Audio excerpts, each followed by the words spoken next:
सही में भी चेंज चाहते हैं, बदलाव चाहते हैं, जो चीज़ें इनकरेक्ट हैं उनको करेक्ट करना चाहते हैं, तो सार्वजनिक मंचों से आप कहते रहिए। संचार क्रांति के इस दौर में सत्ता सुनती है और उसको फिर इम्प्लीमेंट कर देती है। ऐसे कई अनुभव इस दौर में हुए हैं, इसलिए ये सफ़र ज़्यादा मुझे ताकतवर लगता है, बिना उसके कि मैं टिकट लेकर के किसी पार्टी का चला भी जाऊंगा, जीत भी जाऊंगा, तो मैं भी वहां जाकर के वही झूठ बोलूंगा जो सब बोल रहे हैं।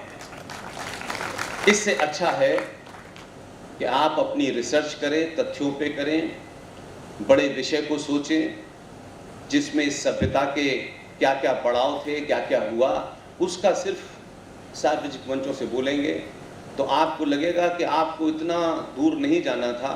ये 10 साल के सफ़र में 4-5 काम ऐसे हुए हैं जिसने ये भाव मजबूत कर दिया है कि सड़क पे खड़े होकर के सही भाषा, मर्यादित भाषा में बात कहेंगे तो सत्ता उसको सुनती है और अपने नफ़े नुकसान के हिसाब से कब उसे इम्प्लीमेंट करना है कर देती है। इसलिए यहाँ जब वंदे मातरम गाया गया तो मैं नोट कर लेता हूँ। मैं मंच पे ऐसा नहीं है कि कहीं मेरा ध्यान कहीं और होता है। मुझे लगता है कि जो भी इस प्रोग्राम को कंडक्ट करते हैं, कौन क्या कहता है, क्योंकि आप सब इसी माइक की तरफ देख करके सुनते हैं। जब वंदे मातरम गाया गया तो वंदे मातरम वही गाया गया जो संसद में 70 सालों से झूठ किया जा रहा है। और ये मेरी मांग नहीं है। वंदे मातरम के बारे में कुछ चीजें साफ कर देना चाहता हूं। 15 अगस्त 1947 जो एक झूठी डेट है भारत की आजादी की, लेकिन थोड़ी देर के लिए वो विषय नहीं है। 15 अगस्त 1947 को भारत की आजादी की घोषणा होनी थी और उस समय के प्रधानमंत्री, 47 में कोई चुनाव तो हुआ नहीं था, लेकिन वो प्रधानमंत्री थे। लेकिन उन्होंने जो कुछ कहा, राजनीतिक तौर पे उनके बारे में बहुत सारी बातें कही जा सकती हैं। उन्होंने सरदार पटेल से ये कहा कि कल 15 अगस्त 1947 को भारत की आजादी की घोषणा होगी, तो चाहता हूं कि संसद में वंदे मातरम गाया जाए। और ये बात उन्होंने एक ऐसे आदमी से कही जिसका उन्हें अंदाजा नहीं था। सरदार पटेल साहब ने वंदे मातरम गाने के लिए मुंबई की एक बहुत बड़े संगीतकार को संपर्क करने की कोशिश की, क्योंकि उस समय टेलीफोन की व्यवस्था इतनी अच्छी नहीं थी। और कुल मिलाकर के उनके घर तक बात पहुंची और पता चला कि वो संगीतकार मुंबई में नहीं है, इस वक्त मद्रास में है। लेकिन रात के 2 बजे मद्रास से गृह मंत्री के यहाँ फोन आया कि गृह मंत्री आपसे बात करना चाहते थे। तो पूछा उन्होंने कि बताइए आप कहाँ से बोल रहे हैं। उन्होंने कहा कि जिस संगीतकार को आप ढूंढ रहे थे, मैं उन्हीं के घर से मैं बोल रहा हूँ, और आप शायद इस दौर की पीढ़ी भी नहीं जानती होगी, हमारे दौर के लोग भी नहीं जानते होंगे, जब हम अपने रियल हीरो को नहीं पहचानते तो बौने आपके हीरो हो जाते हैं।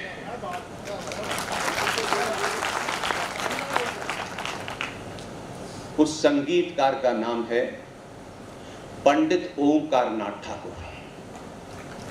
पंडित ओमकार नाथ ठाकुर से रात के 2 बजे सरदार पटेल साहब की बात हुई और सरदार पटेल ने सिर्फ उनसे इतना ही कहा कि मैं चाहता हूं कल जब भारत की आज़ादी की घोषणा हो तो संसद में आपको वंदे मातरम गाना है। अपने पूर्वजों के, जिनके पास 2 कपड़े भी शायद नहीं होंगे, लेकिन क्या ताकत थी। पंडित ओमकार नाथ ठाकुर ने देश के उस ताकतवर गृह मंत्री सरदार पटेल से एक ही वाक्य कहा कि मैं आऊंगा, वंदे मातरम गाऊंगा, लेकिन मेरी एक शर्त है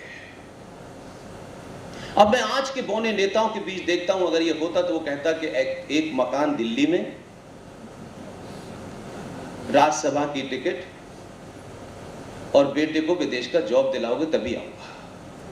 लेकिन पंडित ओमकार नाथ ठाकुर ने सरदार पटेल से कहा कि मेरी एक शर्त है। सरदार पटेल ने कहा बताइए। बोले मैं संसद में आऊंगा, इस विभाजित भारत में मैं विभाजित वंदे मातरम नहीं गाऊंगा। क्योंकि आप में से शायद बहुत सारे लोगों को पता होगा कि वंदे मातरम को लेकर के 1937 में कांग्रेस के महान नेताओं में कुछ ऐसे भी थे जो कांग्रेस में थे, लेकिन इस्लाम उनके सर पे सवार था। और ये कहा गया कुछ मुसलमान लीडरों ने कांग्रेस के कि हम पूरा वंदे मातरम नहीं गाएंगे, क्योंकि इस्लाम में ये फरमाया गया है कि सिवाय अल्लाह के आगे किसी के आगे सर नहीं झुकाना है। तो उस वक्त के जो भी नेता थे उन्होंने वंदे मातरम का आधा हिस्सा खत्म कर दिया और वंदे मातरम अधूरा गाया जाने लगा।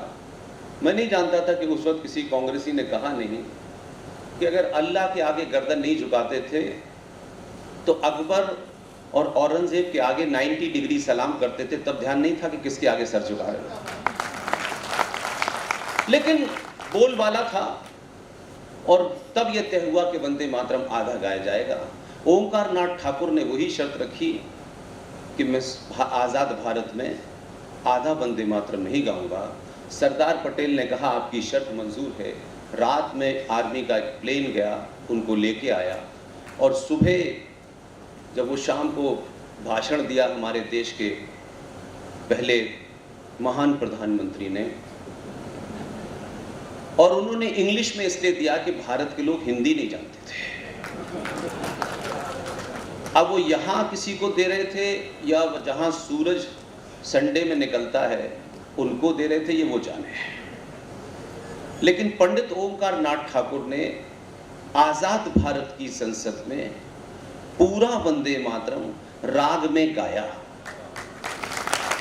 आज़ाद भारत की संसद में पूरा वंदे मातरम गाया गया और दूसरे दिन ऑल इंडिया रेडियो से 10 बजे वही पूरा वंदे मातरम प्रसारित किया गया।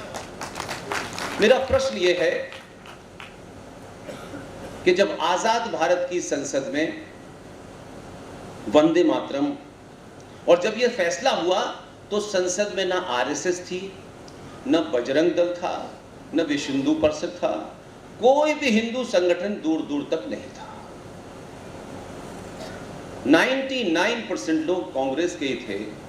फिर वो वंदे मातरम आज तक उस संसद में अधूरा क्यों बचता है?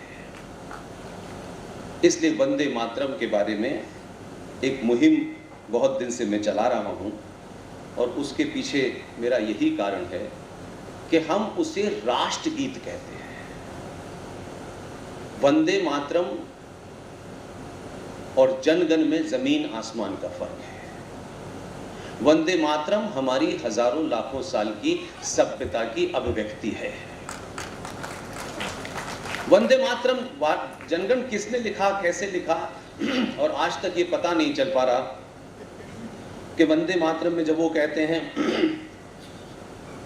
कि तुम हमारे भाग्य विधाता हो, तो कौन था भाग्य विधाता? भाग्य विधाता तो उस वक्त वही थे जिनकी मूर्ति इस देश के तथाकथित आजादी के बाद भी भारत के इंडिया गेट पे लगी हुई थी। ये देश दुनिया का पहला ऐसा देश है कि जिन्होंने आपको गुलाम बनाया, जिन्होंने आपकी संस्कृति को तहस नहस किया, हम उनकी आराधना करते हैं, उनकी मूर्तियां लगाते हैं। जॉर्ज पंजम की मूर्ति इंडिया गेट पर एक लंबे समय तक लगी रही। बहुत विरोध होने के बाद वहां से हटी और उसके बाद दिल्ली के अंदर एक कोरोना पार्क है, वहां उनकी मूर्ति को स्थापित कर दिया गया।